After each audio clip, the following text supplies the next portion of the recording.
Time now for a full look at our forecast. Meteorologist Juan Acuna is now joining us with more on how things are shaping up as we head into a much warmer weekend. Much warmer weekend ahead, but we have just one more little bit of some of this cold Arctic air that continues to be in place, and that's what's exactly outdoors right now. Again, the little bit of some cloud coverage is keeping temperatures up just a little bit.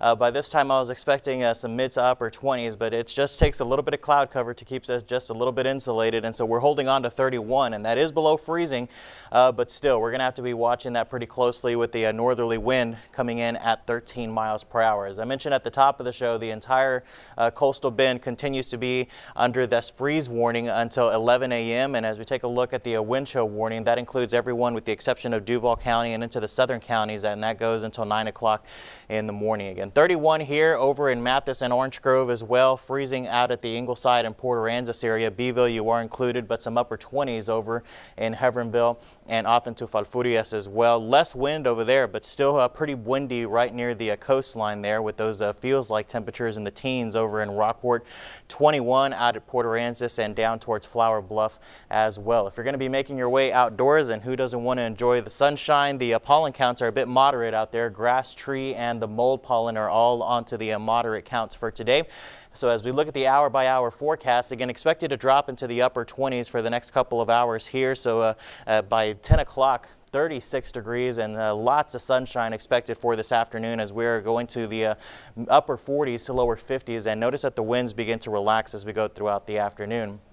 So we'll go to about 52 here in Corpus Christi, upper 40s from Beeville, Refugio over into Rockport and into the coastal regions, and lower 50s near the coastline. Marine forecast is not looking bad.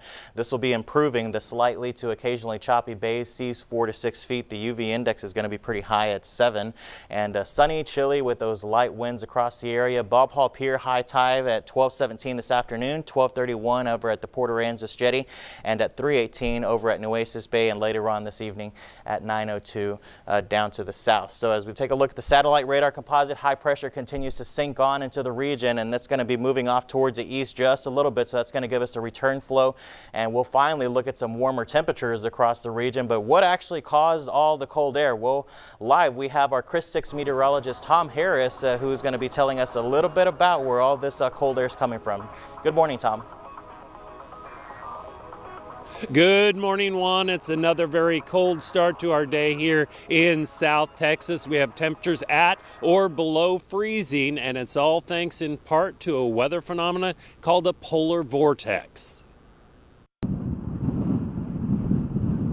The state of Texas has been ravaged this week by winter weather and some of the coldest air in decades. It's all due to a weather feature called a polar vortex. This occurs when a large chunk of Arctic air breaks free from the polar regions and then dives southward into areas that don't normally see this type of frigid air. I just moved here and I've never experienced anything like this, where there is no electricity and no water. Polar vortexes are not anything new. They routinely occur during the winter months in areas such as the United States, Europe, and Asia.